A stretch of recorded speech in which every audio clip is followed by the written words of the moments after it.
So the class rep meeting was 25th, 2 days, yeah, 2 days ago. On Tuesday. So let's quickly, like, build change.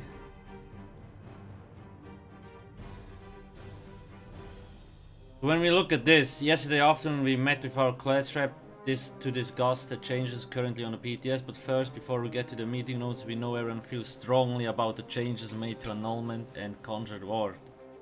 Yes. You're right, Zenimax. People are slightly pissed off, I'd say. Then we have been reading everyone's feedback both in-game and across various forums and chats. As we mentioned during our meeting with the class reps yesterday, we are open to making adjustments as long as we are still meeting our original goals. So they had certain goals. Oh, Lily Willows. While I was offline. We have had a lot of discussions over the past week, and after digesting everything we have seen and read, that must have been hard. In addition to talking with the class reps, we are making the decision to revert the cast time for both of these shield abilities. That's a good thing. Nobody likes cast time, okay? Sure, shields are very strong currently, a little bit too strong, but there are quite a few good ways to actually change shields, bring them more in line. And adding a cast time was probably the worst choice they could have taken, actually. So what did they change now? So they removed the cast time. Good, okay. And now in one of the upcoming patches, Annulment and Conjured Ward will now be instant cast abilities that scale off your maximum magicka, like they do on live, but cap the total shield amount to 40% of your character's maximum health. Okay. So when I have a character, so in PvE most characters have like 18k. That's gonna be like 8k shield. Not gonna be bad. But the thing is, I mean,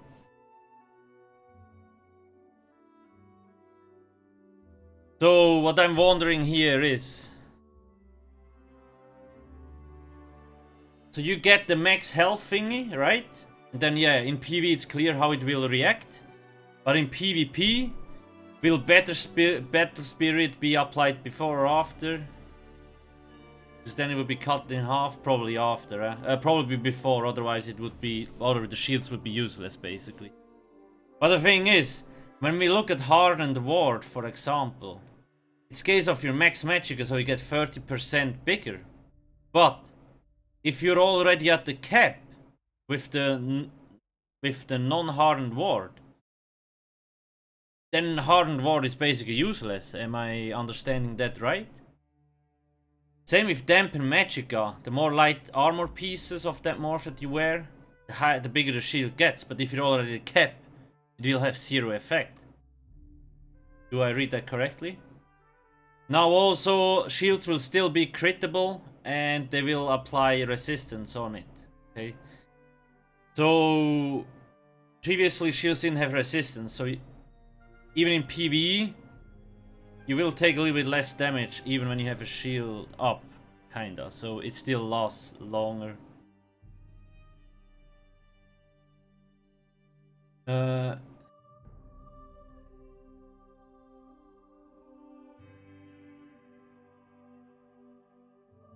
But yeah, I mean, what I don't understand, in the class rep meeting, nobody made that, like, none of the class reps made that suggestion to change it like this. There were a few, obviously, I think there was just like cut the shields in half in PvE, remove the shield debuff on the Battle Spirit. Problem solved. There was another one where you could make it function like streak, so you would be punished for just spamming it. Or there was another one where, like, when you actually like, you cannot reapply a shield if it hasn't completely been used up, stuff like that. There's quite a few good options. I mean, this one, I guess it works, but I just feel like it will make the like dampen magicka and harden ward obsolete. But then also, I might not see something here, I don't know. We will have to see how it will work on the PTS when this gets changed. But the first good thing is the cast time is gone. Nobody likes cast times don't belong in this game. Channels are okay, like Jesus Beam, puncturing sweeps, okay, they're nice. Because you actually do something while channeling the ability. But cast times otherwise, just shit. Doesn't fit into the fast-paced playstyle. Who are the class reps? There is a list somewhere.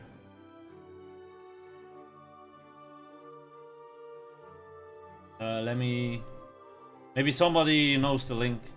A Warfire. They'll probably make one morph that is cast time for both them that ignores that rule, and the other morph will have the cast time with reduced value. Yeah, that could be.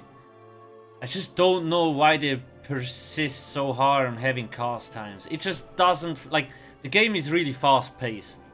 And having cast times, it just feels clunky. When you look at the Magicka Templar Solar Barrage morph. 2 patches ago it had a cast time. It fucked up the whole rotation. And it was just weird using it, like it didn't fit into it. So adding more cast time abilities into rotation just kinda sucks in my opinion. So I wouldn't be sad if all cast time abilities were gone.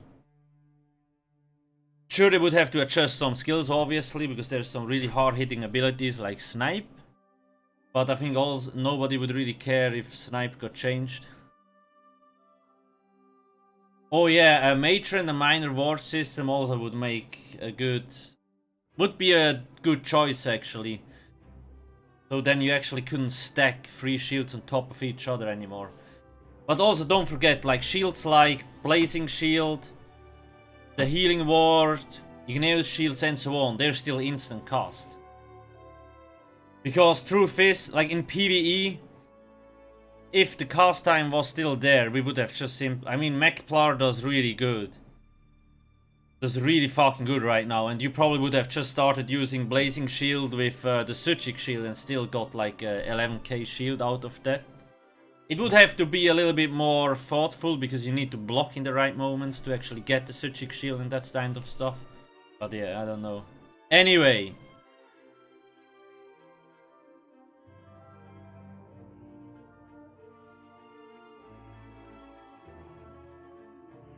Yeah, I mean, like the class rep meeting in general was, it was a little bit different compared to the others one we had, because we asked like, for example, we asked Zenimax like what was the reason behind the changes to the shield, right? They gave explanation, and then we tried to explain to them why this might be a good or a bad change. Because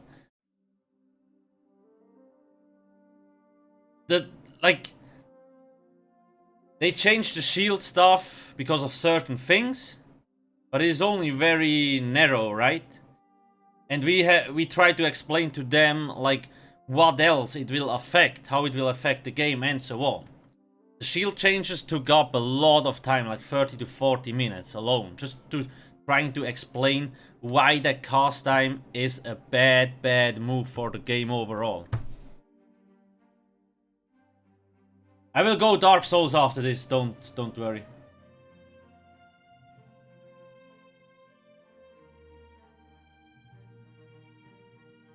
You don't need a lot of spell.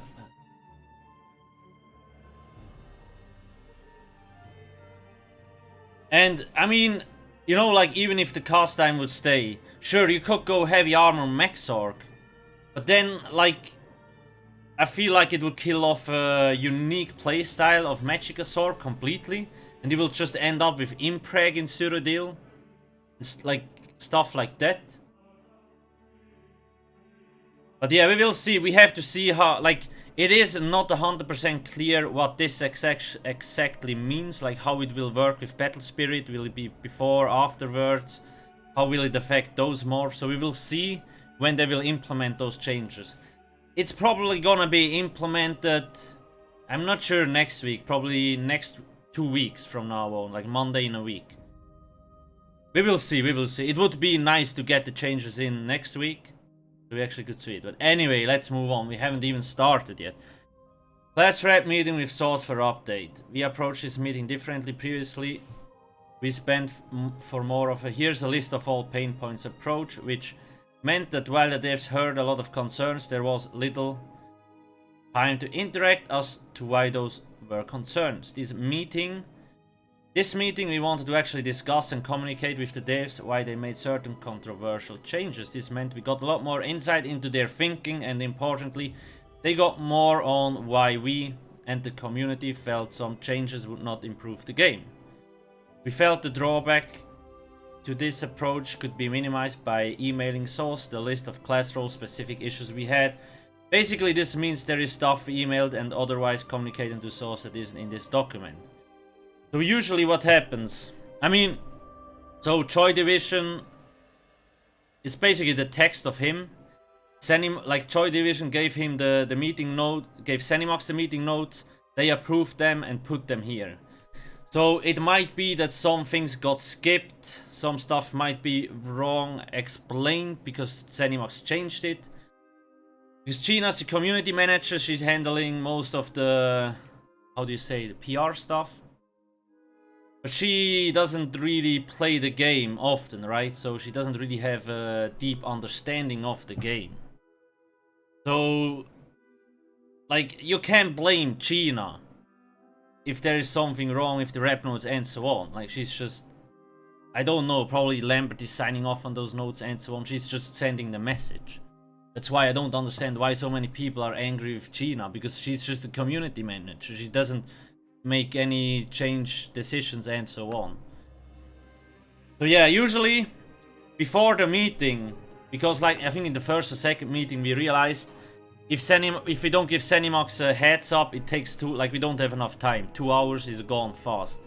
So what usually happens is we give them feedback before the meeting so they can read through the stuff.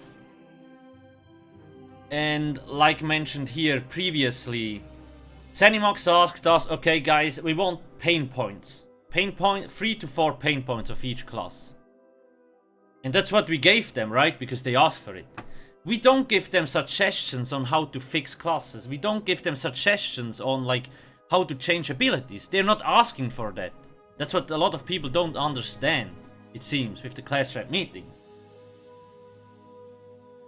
They're not looking for that kind of stuff. They simply asked us for, I think it was like 2 meetings ago. They asked us, okay, what are the biggest pain points of a Templar, a Dragon Knight? We gave them 3-4 pain points, but they were not asking for suggestions, okay? So what they did with those pain points was totally up for them. But this time it was a little bit different, because it was more about the PTS changes, and we were like, okay, why did you make this certain change to shields? Please explain, because we want to know what your thinking is, so we can explain to other people. Blah blah blah and so on. They've been...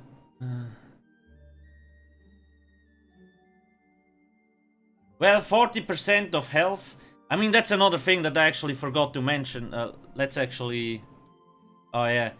Like, is it... So here it says, will now be instant castability scale of your maximum magicka, but cap the total shield amount to 40% of your character's maximum health.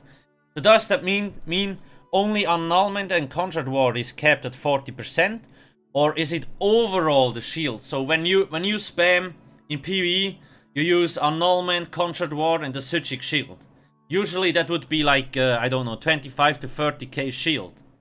But will it be capped at 40%, or is it only affected by this? We don't really know that. I mean, English is obviously not my first language, so maybe it's just not obvious for me, but yeah, I don't know, we will see.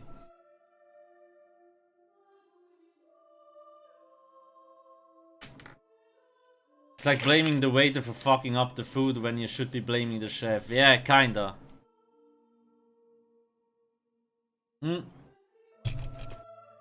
Okay. We didn't get far yet. Okay, anyway.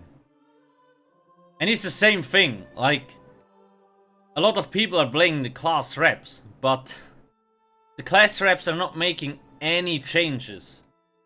Sometimes it feels like we are damage control.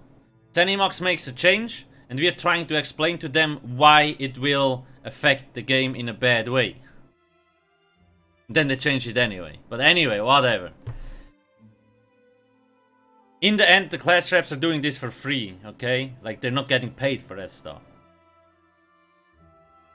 We spent at least 30 minutes discussing shields. Not disgusting shields. The gist of Sorc's explanation to us. The list to us what they wanted to even the survivability between stamina and magicka. The specific example that the magicka build could spam shields without paying attention to a boss was used. Sorc wanted sorcerers to make more difficult decisions regarding their class defense rather than just stacking magicka and have large shields. Kinda makes sense, okay? That you just spam and spam and spam. And Sorc feels the shields are quite a potent defense mechanic in that they are both excellent reactive and can be used proactively. Something Breath of Life can do, yes. Okay, that kinda makes sense. True Vega with the Prime sub, thank you very much. Hey Svenja.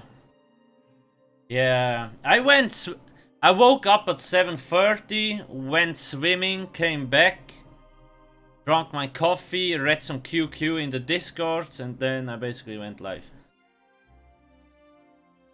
Slip and slide emote. I have to ask Mod if he can make a slip and slide emote. Yeah, that's the thing. Look guys, the number one reason why I do think most of this balancing is completely useless is because as long as they don't fix champion points, there is, in my opinion, no point trying to balance, or let's say unbalance the game, okay? The champion system fucks this game so unbelievably hard. As long as they don't adjust the CP system, there is really no point even trying to change some of the abilities. Especially when you look at PvP. Anyway, where were we? Every rep that spoke remarked that Sorc already have to make difficult decisions with builds because sustain is an issue and lack of bar space, which means they already have trouble securing legit kills in PvP, not kill stealing by spamming Mage's Wrath. We also noted that making shields so they can be critically hit was already a significant nerf that deserved testing on its own. And that the 1 second cast time will get Sorcs killed in a competitive PvP environment. That's another thing. Like, why make so many changes at once, right?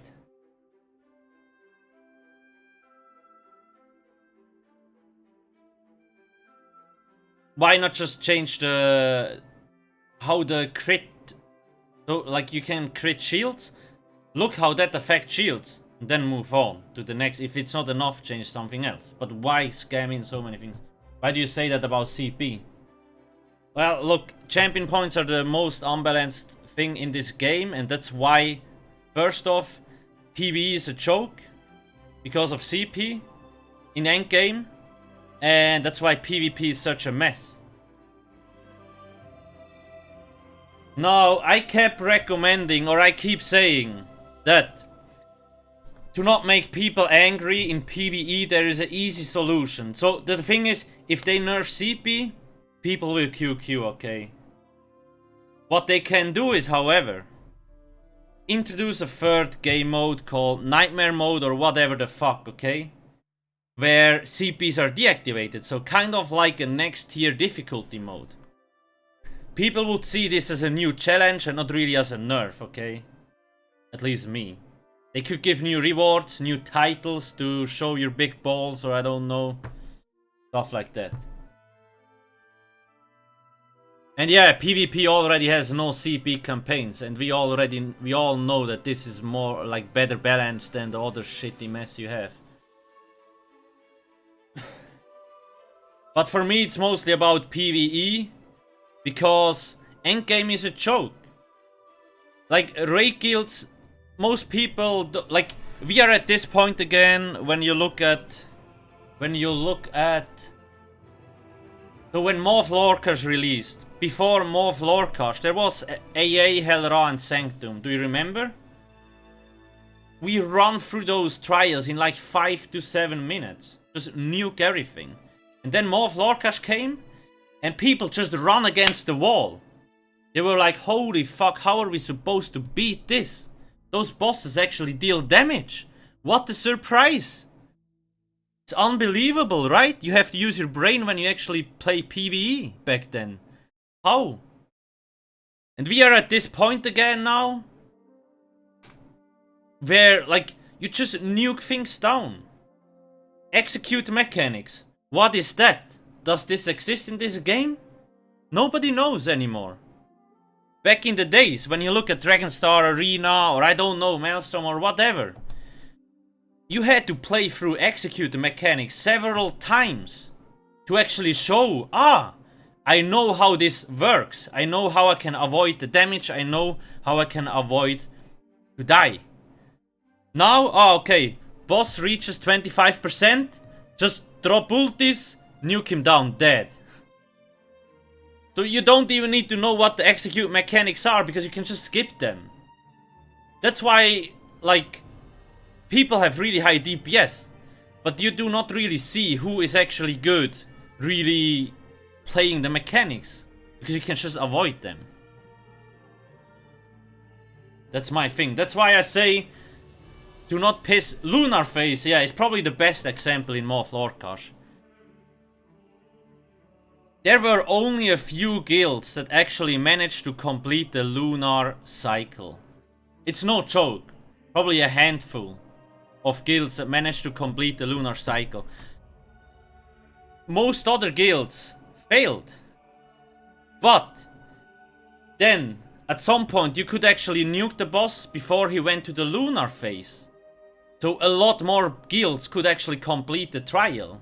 AK, most guilds were too incompetent to clear the Morph Lorcash with the lunar cycle because they could not play the mechanics. And then they could simply skip that mechanic and it became way easier, okay? It's probably one of the best examples. And yeah, today you get platform 3 nukes. I mean, why?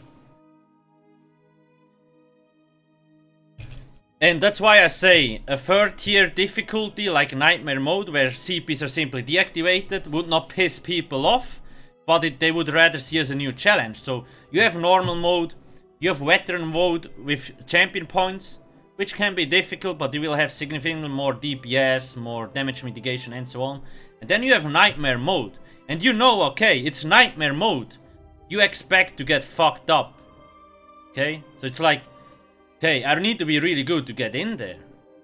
So people that don't have optimized groups will not be angry if they get fucked because they know it's hard. But if you just nerf champion points, people will be angry because nobody likes nerfs. That's the thing. Anyway, I guess you got the message. Soz even puts in achievements that you only can get from skipping mechanics. Yeah, some of them, yeah. But that's more of a challenge, okay?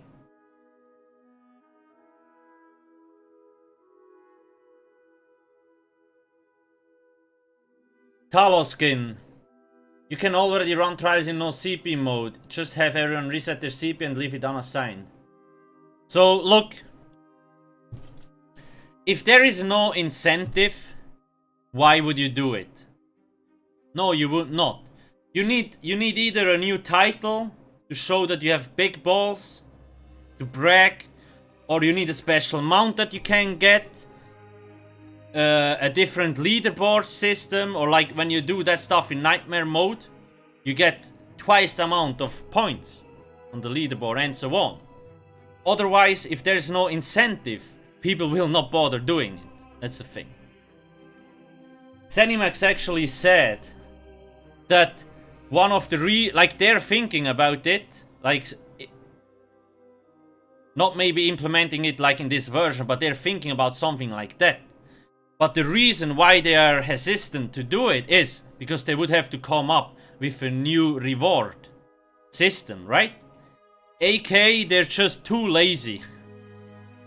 They're just too lazy to make new rewards. It's quite a poor excuse in my opinion, I would say. And I really hope they actually think about still doing it, because even if it only was a title and if it would affect the leaderboards, and even if it would only affect the new content from now on, nobody would be mad. Okay, it would be nice if all trials or all the leaderboard stuff would also be affected by a nightmare mode. But if they don't have the time to invest into that kind of thing, then okay, I don't mind. Just from now here on, make that stuff happen. Okay? If you do it with your group, you can show Sorc it's doable, that they should add a mode with... Yeah, I mean, they know it would be a good idea to add it. The only reason they don't do it is because they're lazy. Because they're like, but then we would have to introduce new rewards. It's just a lazy excuse.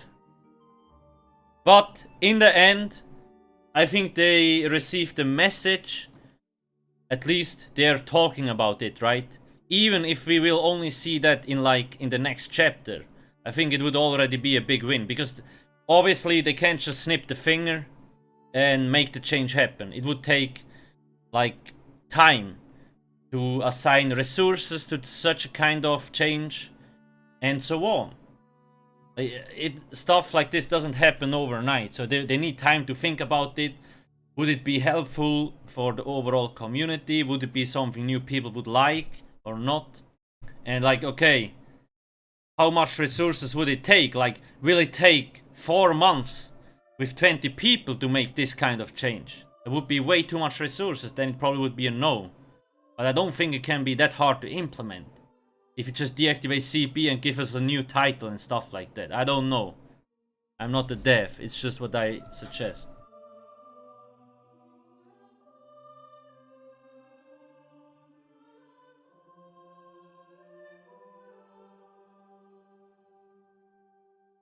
Why put the mount as an achievement when we can put in a crate? Or yeah, I actually know for a fact that, I mean, Lambert actually tries to get stuff into achievements, but I think it is Bethesda that is like, dude, why would they put this mount into an achievement slot, or like into an achievement, when we can put into a crown store and make money from it?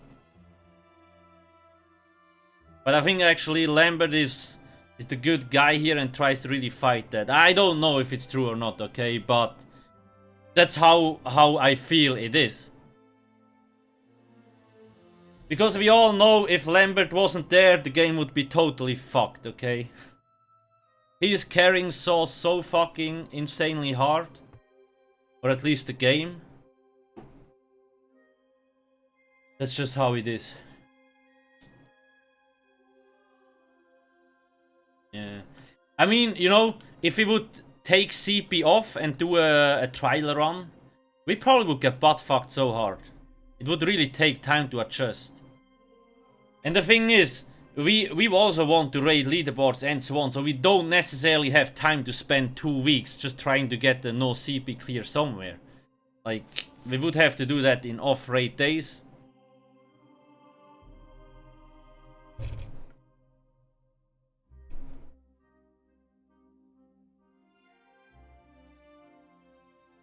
Can somebody link this this thingy here? Okay, Jesus Christ, why do I talk so freaking much, guys? I read one sentence and then I just drip off into oblivion. Anyway, where were we? Sorc shields. Did I? Yeah, okay, I read that. Blah blah blah, okay.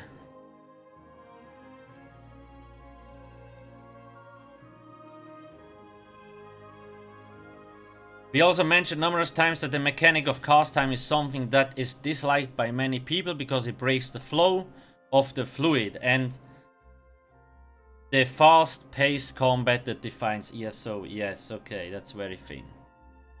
I like Elder Scrolls because it's fast-paced, you need good reaction time, weapon swap, and all that stuff. I also know that a lot of people kind of hate this, especially on lower levels. A lot of people are really not used to weapon swap. People are not used to that kind of stuff. With the changes to resistance, having instant cast damage shield is even going to make them even stronger. Yes. We acknowledge this as a potential issue and agreed some adjustment was going to be needed. Souls seems to be open to refinements and reforms that match their desired goals. The devs have indicated they are well aware of the feedback. They saw the memes. They know that is a huge change. The fucking Sorc memes, man. If you haven't seen all the juicy Sorc memes that came out of this fiasco, then guys, you should really probably join our Discord. !Discord. Ask for some of those memes. I'm sure people will be happy to provide you with them. Can you say how many more chapters they are releasing? I don't know. But look, Elder Scrolls Online, whether you believe it or not, I think it's in the top 3 MMOs at the moment. They make a fuck ton of money with this game every year. At this point, this game is highly profitable for Bethesda. It's not going anywhere. And they get more and more people. Or, well actually yeah, more and more people join the game. And they find out better ways how to monetize the game also. So that's the thing. Anyway, next thing. Some ideas were bounced around. Some brought up the possibility of lowering the shields to a desired size for PvP and just the battle spirit so they aren't used as in PvP. My impression is that Souls is agreeable to making a different sort of adjustment, but they still want to keep their goals of stamina versus magicka survivability.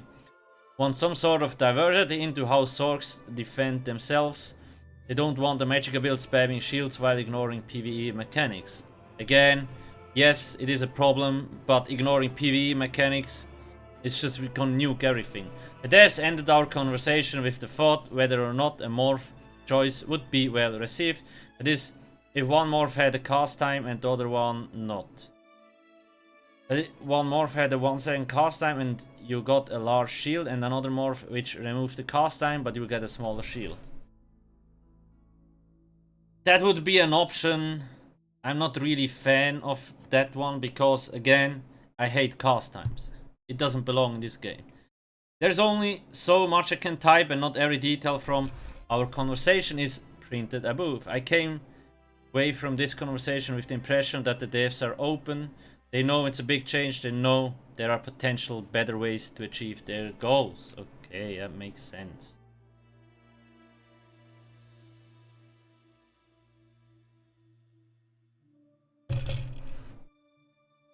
Yeah, and you again. Hey, malevolent dogs. Oh, Gentry, thanks for the sub. And Rogue 78 with another Prime sub. Thank you very much. I'm sorry I have notifications disabled at the moment, so apologies. Where was I?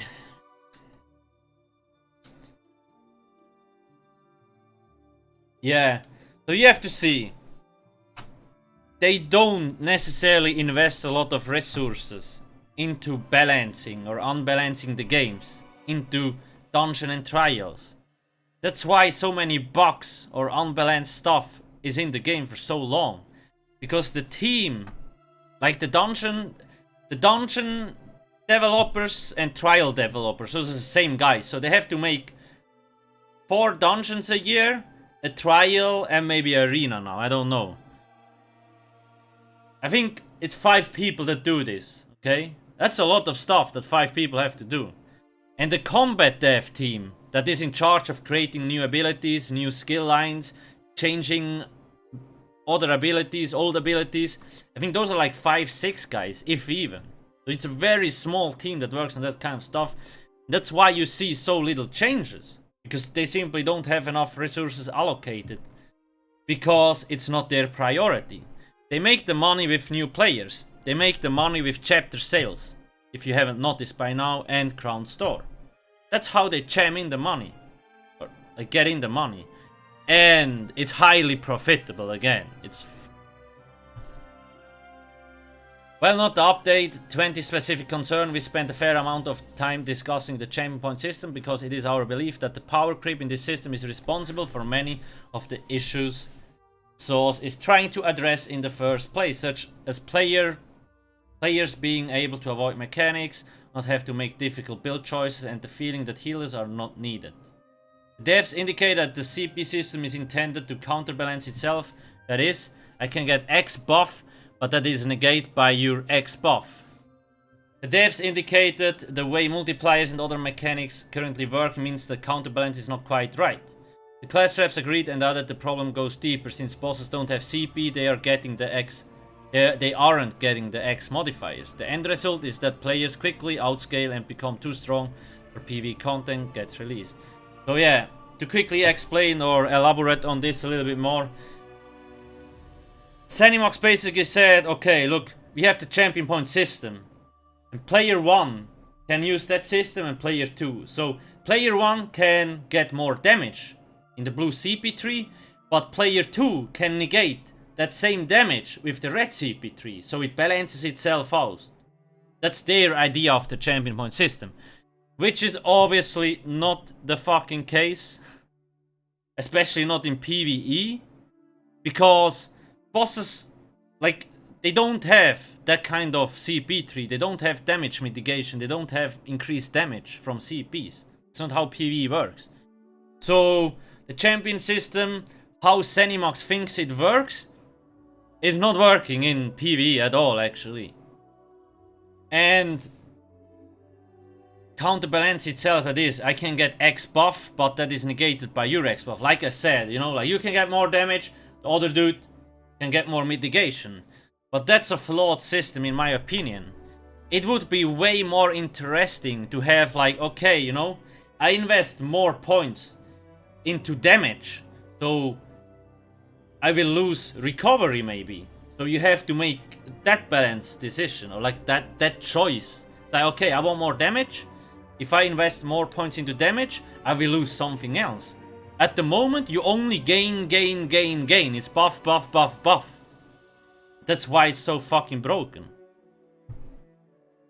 And good players obviously can kind of abuse this more than inexperienced players. You can mitigate so much damage with CP if you know how to allocate the stuff.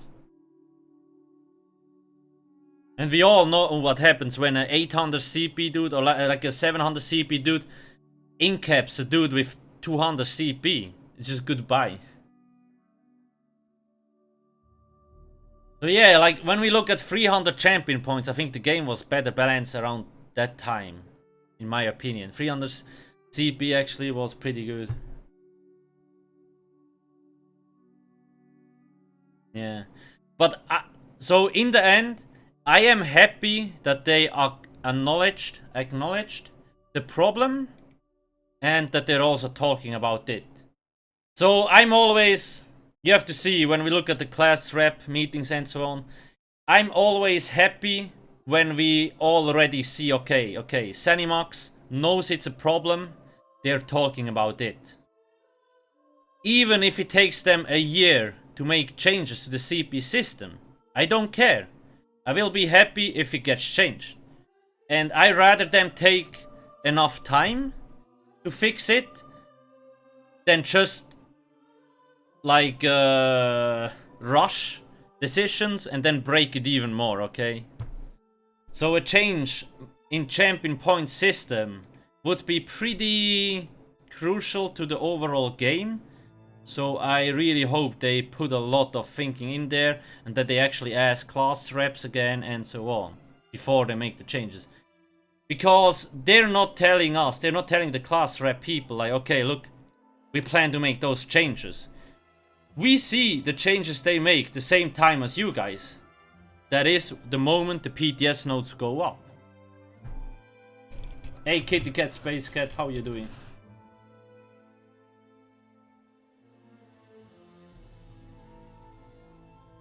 Guy with 800 CP should kill a guy with 200 CP. Yeah, obviously. But you have to see, it doesn't necessarily make the game more fun for the new player. Sure, you can feel strong if you have max CP and you fuck up those low CP dudes, but in the end, that's why a lot of people quit PvP. And that's why there is not a lot of focus on PvP content, because most of the player base plays PvE. There is not a lot of new players in PvP simply because they go try it out, get fucked up really hard, they just quit again.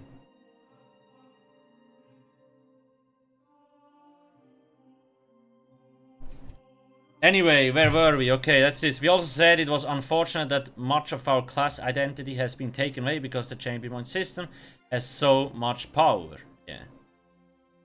I don't know how that's related to identity, but okay. Class identity is a good term in general. I feel like in Homestead, or like pre-Morrowind, classes really felt unique. And it got more and more nerfs, and most setups got kind of dragged into the same kind of corner, which sucks.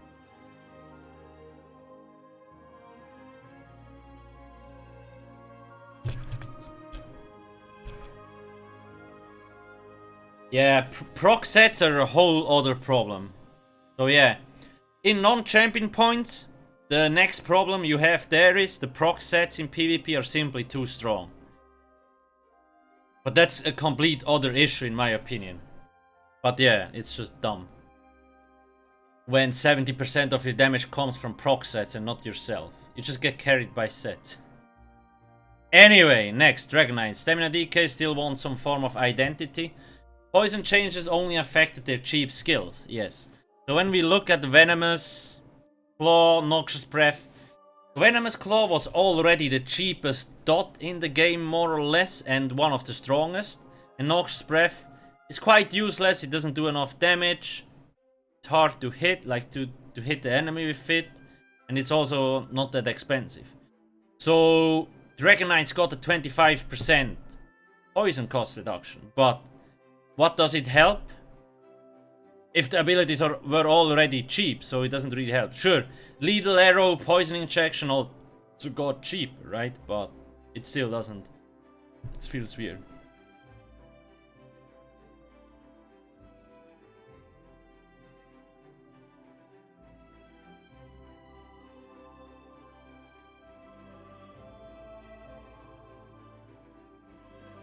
So magicka DK so... Oh wait, there was more stuff, sorry. We got the impression the devs are aware stem DKs want some sort of damage skill and could be nudged further in that direction if it was something more than asking for a generic stem whip, yeah. So Zenimax really doesn't want to give us a stem whip. I don't think it's needed for stem DK, but we would like some other morphs. Stem morphs. In general, I still think this game should have more stamina morphs class based. It would make it will make the game better, I think. Magicka DKs. Soul Soldiers, according to the target dummy parts, the sustain loss from Flame Lash is made up for the higher damage from eruption and heavy attacking. We acknowledge that may be correct, however PvP gameplay is a dynamic beast, where eruption is not easily used for offensive DK and heavy stuff attacks are easily dodged or blocked. The refs are clear in comment that changes have made PvP sustain a pain point. The devs accepted this logic. I like how it's worded. Reps also talked about how the core issues resolving mech DK is the way they currently fit into the meta. They don't have the control to keep up with opponents, as we are in a meta that revolves around forward momentum, remove pots and very fast targets, and that mech DKs can't easily deal with bleeds and defiles most builds, thus putting DK in a sort of limbo when it comes to open world PvP. So yeah, mech, like, I really don't understand why heavy armor targets, swift, forward momentum, speed pots, they're basically faster than medium armor builds. Like, why are heavy armor players so fast in this game? It doesn't make any sense, Zenimax. And it obviously, yeah, mech DKs are kinda slow and they... Yeah, I don't know.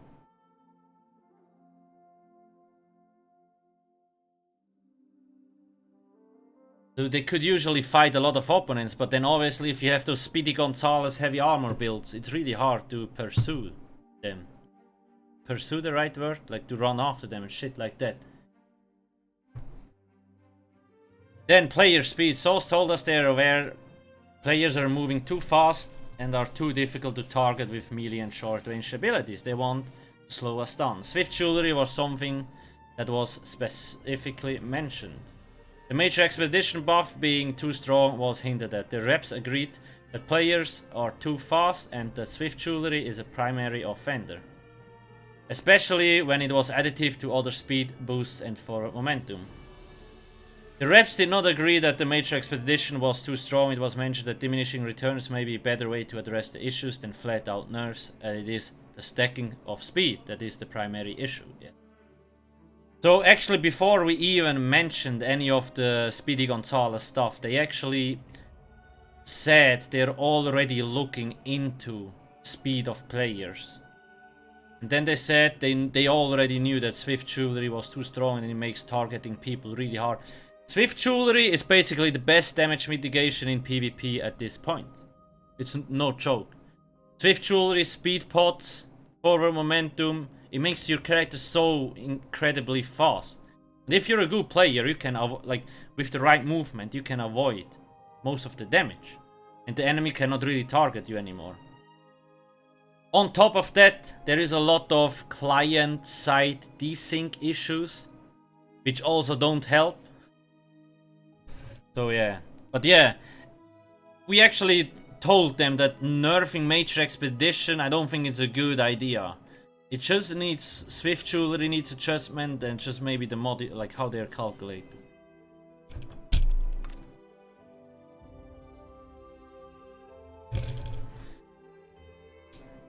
And we actually also told them that, like, you lose so little. Like, when you use Swift Jewelry, right? You gain so much speed, but you only lose a little bit of resources. That's another issue. You barely lose anything. Like I said, you gain so much damage mitigation because enemies simply can't fucking hit you anymore. Anyway, so much of their feedback was included in the discussion. With shield sustain isn't good, mobility took a hit, offense was nerfed. The week 2 change to Dark Deal were needed and the skill is something that Sorc can work with now. We talked about Sorc's ultimate, the loss of a third bar from Overload has crowded Sorc's bars, and Sauce is asking players to completely change how the class is played.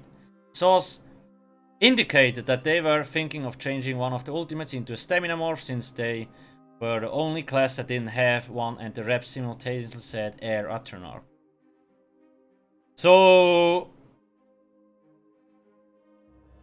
Sauce wants, they actually mentioned that Sauce wants to give Stem Sorcs a stamina based ultimate, right? And most people, they actually want, I think they wanted to change Overload to a stamina morph. And we actually kind of told them, wouldn't it be cool to use the one of the Atronach's morph that never anyone uses and change it into an Air Atronach, for example, for air damage or physical damage or shit like that. I don't know. Would be pretty cool in my opinion. Overall, we felt that from a Stamina Sorc's perspective, up to 20 was more about what was being taken away rather than what was being added to make the class more interesting to play. The same, of course, is true for a magicka perspective.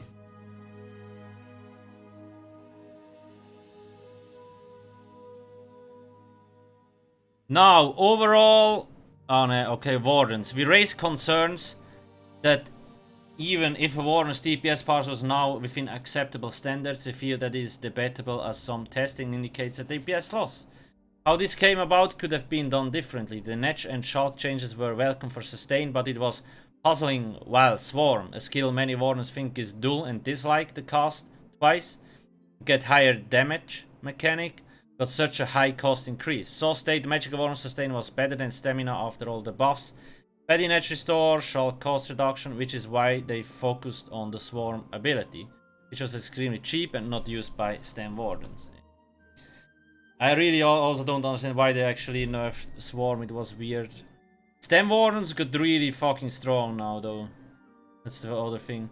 The Bird of Prey change was nice in that the player could gain the benefit with less buff spamming, but the option to actually cast the skill was a buff damage on the other bar is an unfortunate loss. Don't know. Maybe they just should have increased the I don't know, whatever. The return of a stun was welcome, though the Arctic Blast change was the one instance where there was disagreement between the reps. One of the reps strongly felt that the stun should have been put on the other morph, as the damage on Arctic Blast was an ability that enabled the very sort of build diversity Saw 6. This was answered that difficult choices had to be made, and that it was not possible to please everyone. The rep still felt if people had to be displeased, it should have been the other morph.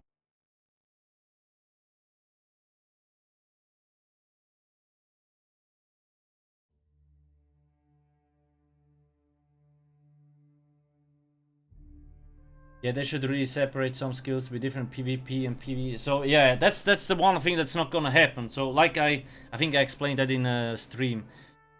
So each skill. So when we look at the, I don't know, Force Shock or something. Force Shock has 4 levels. That's a base morph, right? That's 4 different abilities in source, coding, environment, or whatever the fuck you wanna call it. Then each. And Force Shock has Force Pulse and Crushing Shock, and those again are each 4 different abilities. So that skill alone with 2 morphs is 12 different abilities that they have to adjust. If they would change it for PvP and PvE, it would be 24. So it would basically double their work to make adjustments. That's why they're not doing it. Too much work. Nightblades, there was a feeling the patch was more about what was being taken away rather than what was gained. Nightblade's DPS is still good, but tank and healing Nightblades were particularly affected by the changes. More of this would be put into respective sections. It was also mentioned that the cumulative changes to Nightblades, in particular the loss of healing, has turned the class into more of a brawler that relies on non-Nightblade stuff like gear that defines their builds. If we're running low on time, so feedback will be sent to the developer team.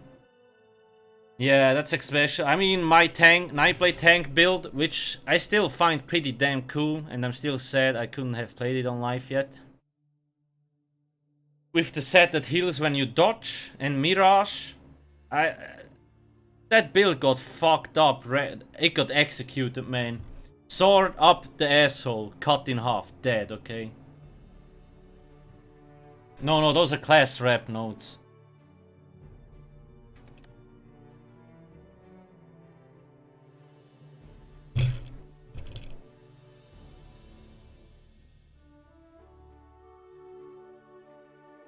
Yeah, once again, I mean, the PvP PvE balance simply, they don't invest a lot of resources, so things move slowly forward, obviously. If they had 100 people working on game balance, we wouldn't be here, obviously. It would be somewhere else and people still would QQ, but that's another thing. No pets, no critical resistance, and the shield change mechanic means they are squishier. Source indicated to us that they are willing to look at specific problematic PvE fights in which pets do more harm than good via triggering boss mechanics, dying. The reps already have a thorough list and will send it to the devs, yeah. Some of the reps actually sent a list to Zenimax showing where, like listing up on which boss fights the pets still die. And Source actually said they thought they fixed most of those things so pets don't die anymore. It's obviously not the case, but they're looking into it. Soldier of Anguish, we voiced our displeasure of the abusive potential of this set. Basically slows 2.0 just stronger. The debuff cannot stack, but it can be refreshed, which the rep said was still problematic. Also indicated that this set should not be compared to a damage-orientated proc set such as Viper, since damage is affected by Battle Spirit and other resistances, whereas this set is not. It also indicated that they are willing to adjust the parameters of this set, specifically whether the cooldown should be lengthened and the value of how much debuffed healing. The reps indicated that perhaps it was better to redesign the set, in light that similar one-target proc sets such as slots have often caused problems and had to be eventually nerfed. The idea that it would be that it would debuff a group of players. Obviously for a lower amount was one suggestion, yeah. They just keep introducing those cancer sets, I don't know why. Like, they just run out of ideas, I don't fucking know.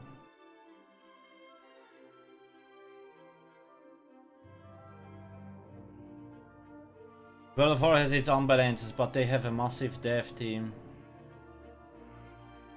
Yeah, but yeah, like World of Warcraft invests a lot more resources into balancing, I think. I don't play the game, so I don't know, okay? But yeah.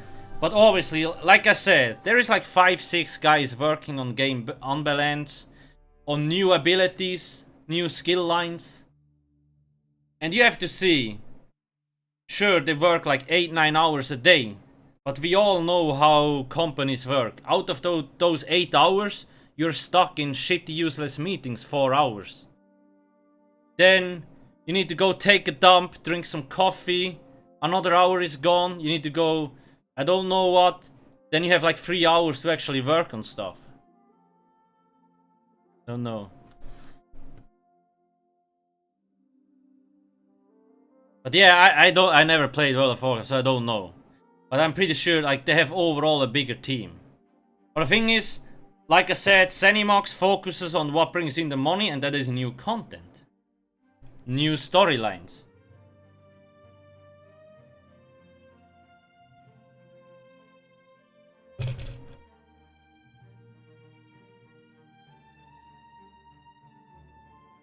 Anyway, I don't know how long they work, okay, I was just...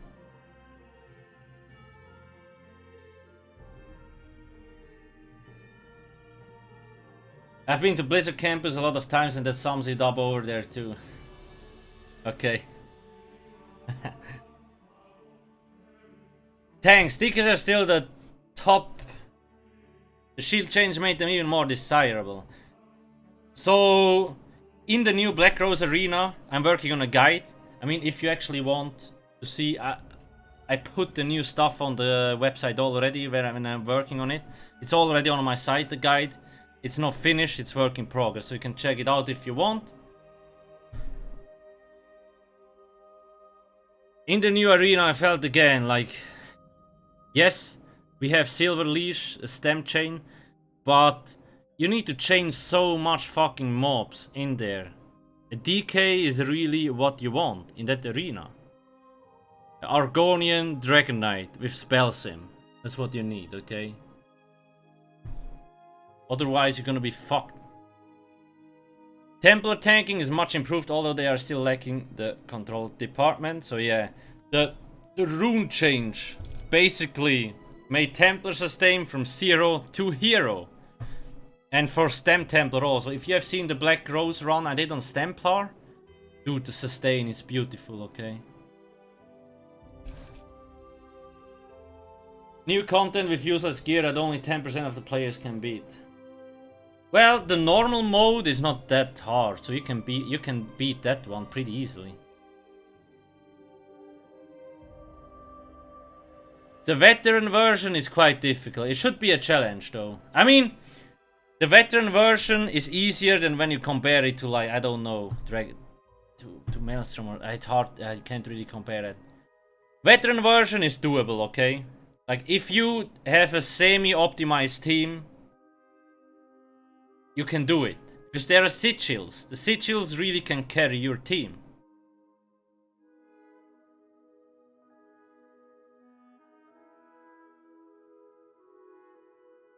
Did Saw say the sets and CP are the reason for the server issues because it also has kept the background?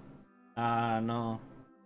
I mean, Saw's knows server stability is garbage, but I don't know. PvP, it will never not lag, guys. You can wait another 10 years for that.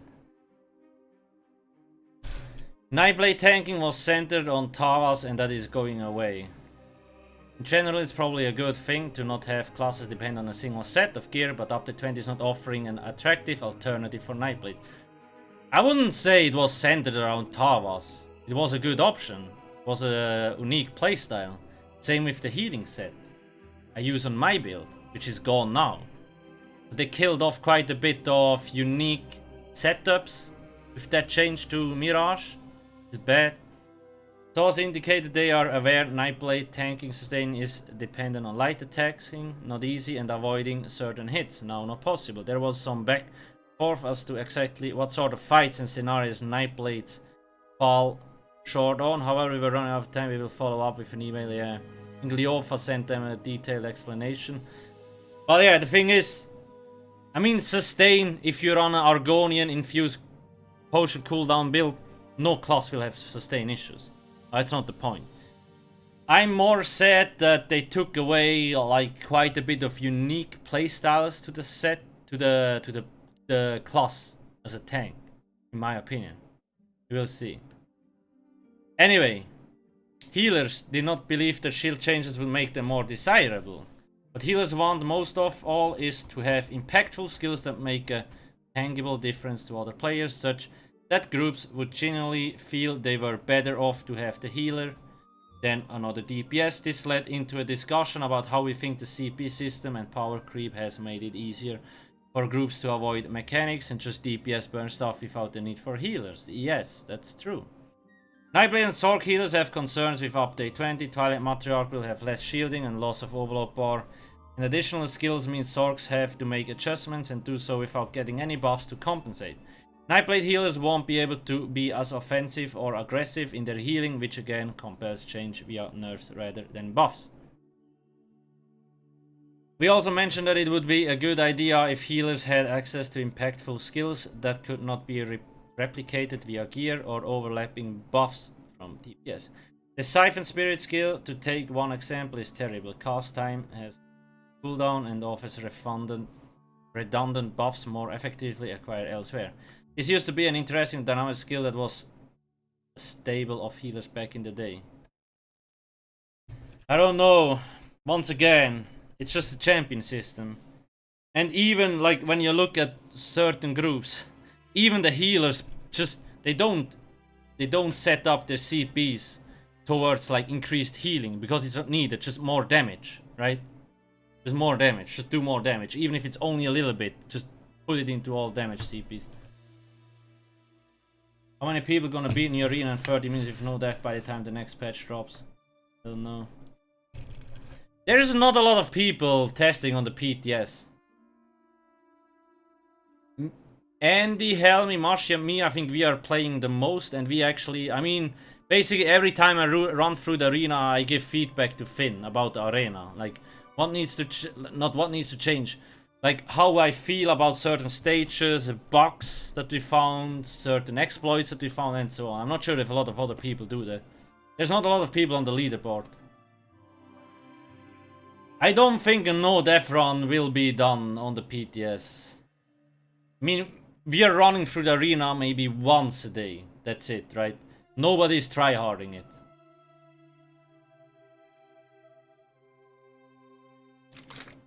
We got down to 40 minutes, I think, something like that. 30 minutes is a tough goal to meet. That's pretty, but it's good. It should be like that. It's the same thing when you look at just at Halls of Fabrication, like when it came out back in the day when we actually went for speedrun and stuff like that. You really had to optimize your group to actually get the speedrun, right? Same with TikTok. You really had to play fast, risky to actually get there. Nowadays, TikTok is still hard, but nowhere as hard as when it came out, because you can play very defensive and still easily get there in the time that is needed to get TikTok. Back in the days that was not possible.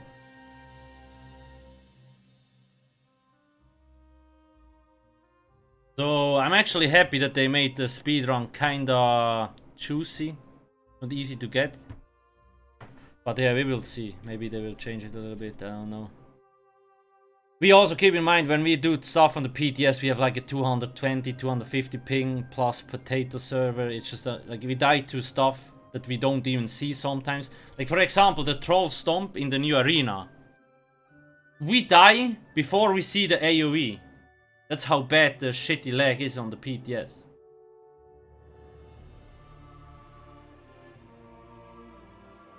Optimizing group just means all DPS and most OP meta class.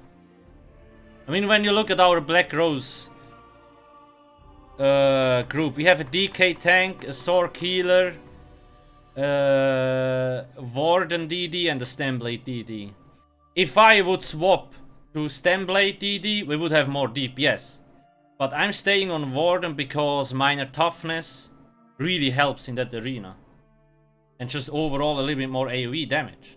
So, but also, we completed arena with a Nightblade Stempler, with a magicka Sorc, magicka Nightblade. You can complete it, it's not a problem.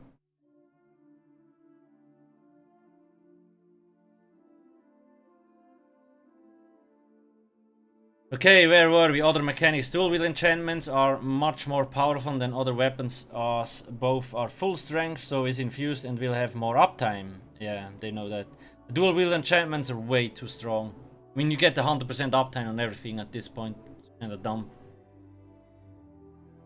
When we look at sharpened, it gets split in half. It doesn't have the full effect. Why does infused have that and the enchantments? I don't understand.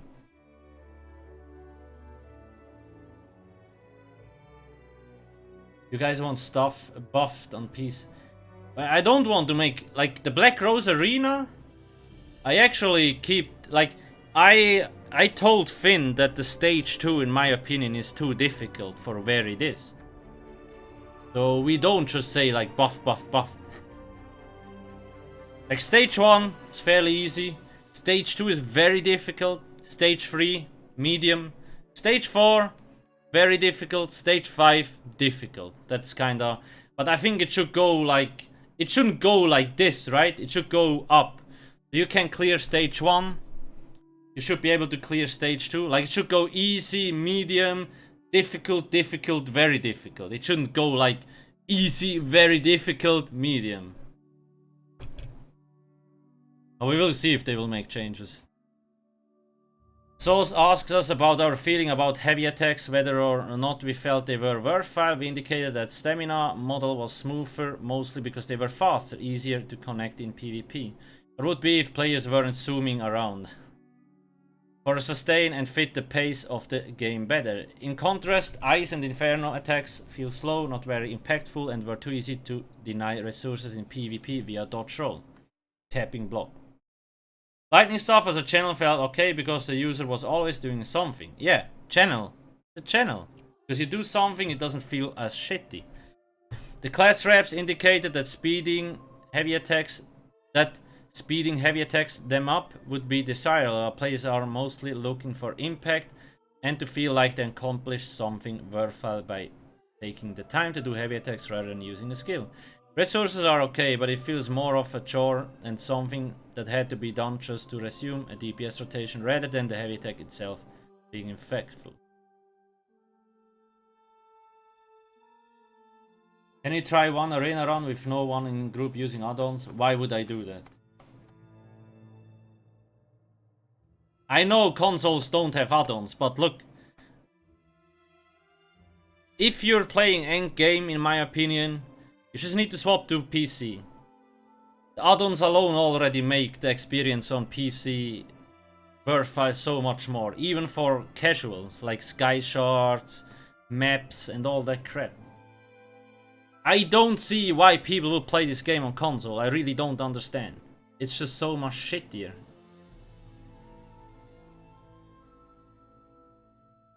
And when you look at it, I mean, the first... Let me actually... Dark Soul. Give me a sec. Let me find that run. The first ever run in the Black Rose prison, we didn't have like any add-on. Well, we had add-ons obviously, but nothing that helped us like avoiding mechanics and stuff like that. Where is it? Dude, I spammed so many fucking videos. Jesus. Come on, game. YouTube. This is it here.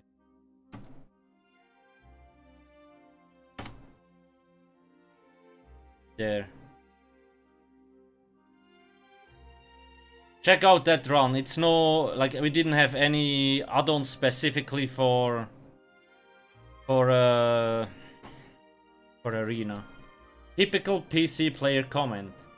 I mean, look, don't you agree that the PC version of this game is more enjoyable than the console version? It's not a typical PC player comment. That's just how the fuck it is. Hard to start over when you invested over 3 years on console. Yeah, I know. You know, I also get your point. I also understand why you're pissed that the, like, I also find it sad that the console performance is dog shit, right? That you can't use add-ons. It's shitty, obviously. But there's nothing that I can do to make this change, right? And why would I gimp myself, handicap myself, not using add-ons?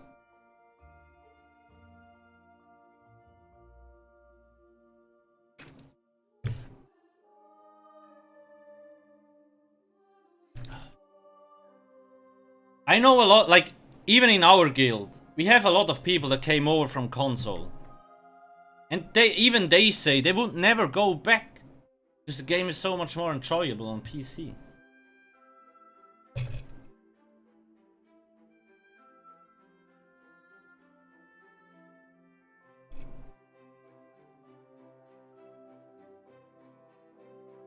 Yes, but we talking about class balance when there ain't console to PC balance.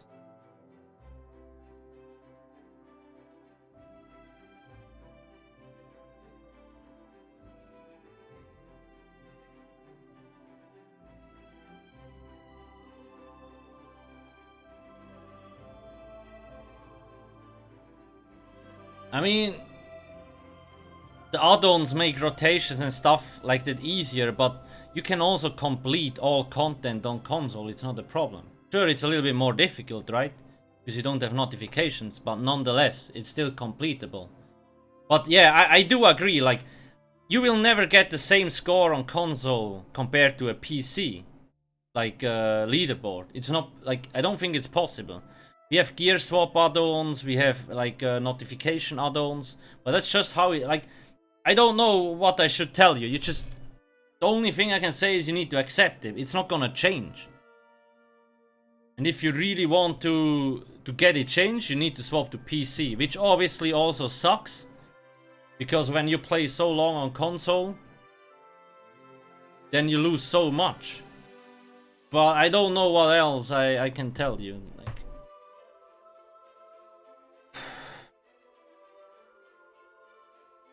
okay, that's this. Class reps indicate that speeding heavy attacks would be desirable. Okay, we already said. Forward momentum, shuffle, and evasion. We were under a time crunch and did not discuss these related mechanics nearly enough. Forward momentum enabling heavy armor builds to be more maneuverable than medium armor was identified, and source indicated that this was undesirable. I don't know, I think Zenimax got the point that forward momentum, heavy armor builds, swift, kinda OP as fuck. Forward momentum was also identified as one of the mechanics that enabled players to be too fast. It would not surprise me if this skill was adjusted. Evasion is a topic that deserved more discussion. We indicated it was difficult to judge the impact it would have in PvP and PvE setting, as only so much can be done on the PTS. We did express our concerns that heavy armor modes in conjunction with non-heavy armor things, specifically sets like Fury, Evasion, Form Identities, Stamina stuff, will still make for stronger PvP builds than medium armor. Bye bye, Banta.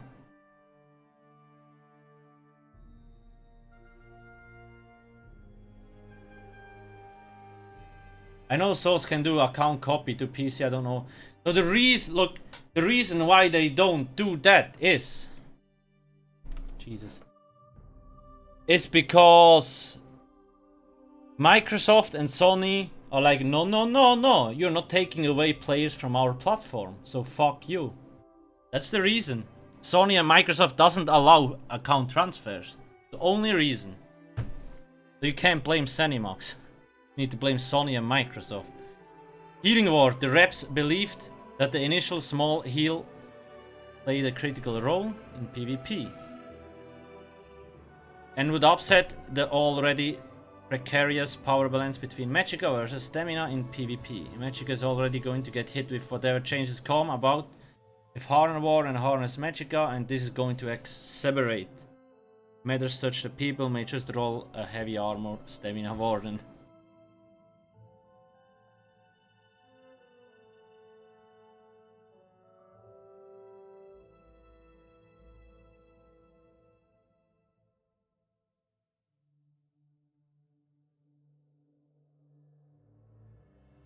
Left 4 door. Are you sure that was the level 4 tooltip?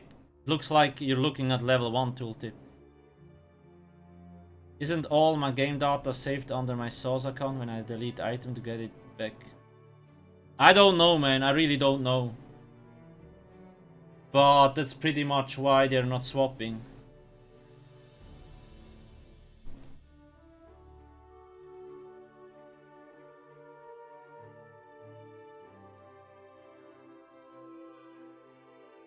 But did you activate the skill?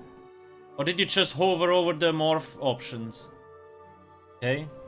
I don't think they changed, at least it didn't say anything. Do you think they might not change the overload third bar in the end? I'm not sure. They seem to be very persistent with this change, I think. We kinda told them that it's a bad move to do it. Like, people really like the third bar. But it felt like they really wanted to get rid of that third bar.